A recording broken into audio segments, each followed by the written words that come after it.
یہ سنیے گا. کیا کر رہے ہو تم پورے آل پاورفل ہو, اومنی پوٹنٹ ہو, اومنی پریزنٹ ہو. تم تو وہاں غزہ میں رہے ہوگے نا, تم ہر جگہ ہو. تم دیکھ رہے تھے کہ بچے کی کیسے دھجیاں اڑ رہی, تم دیکھ رہے تھے. اور تم چاہتی ہو میں تمہاری پرستش کروں گا, تم ہو بھی. ارے یار اس سے اچھے تو ہمارے چیف پرائم منسٹر ہیں, کچھ تو خیال کرتے ہیں.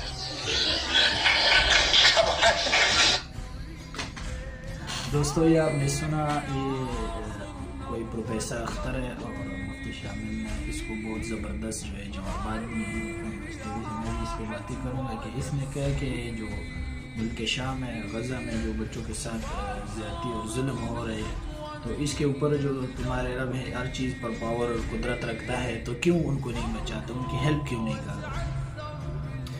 تو دوستو بات یہ ہے کہ ان کی ہیلپ, اور اس سے تو ہمارے پرائم منسٹر کہتے ہیں اچھے وہ تو کم سے کم تھوڑی سی فکر کرتے ہیں, لیکن بات اصل میں یہ ہے کہ اللہ پاک نے دنیا پر کیوں بنائی.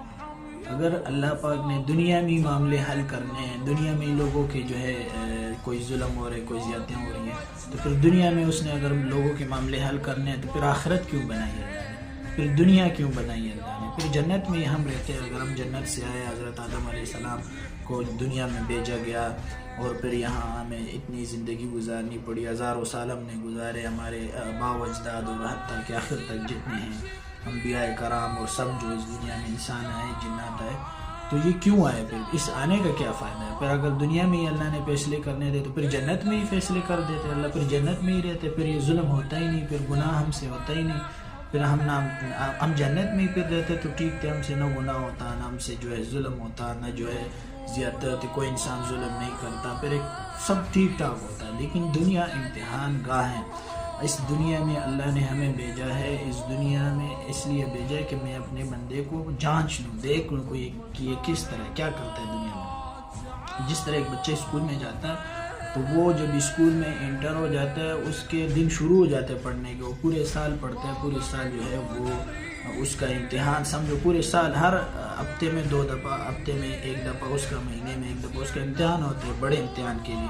پھر جب بڑا امتحان آتا ہے پھر اس میں امتحان اسے دینا پڑتا ہے, پھر اس کے لیے پھر اس کے بعد فیصلہ ہوتا ہے کہ اس کو پاس کرنا ہے, فیل کرنا ہے, اس کو اگلے کلاس میں لے کے جانا ہے کہ نہیں, اس کے بعد پتہ چلتا ہے. تو اسی طرح دنیا ہمارے لیے امتحان گاہ ہے, ہم نے اس امتحان گاہ سے گزرنا ہے. پھر آخرت میں اللہ فیصلے کرے گا کس کے ساتھ ظلم ہو اور کس نے ظلم کیا, پھر اللہ پاک اس کے ساتھ انصاف کریں گے.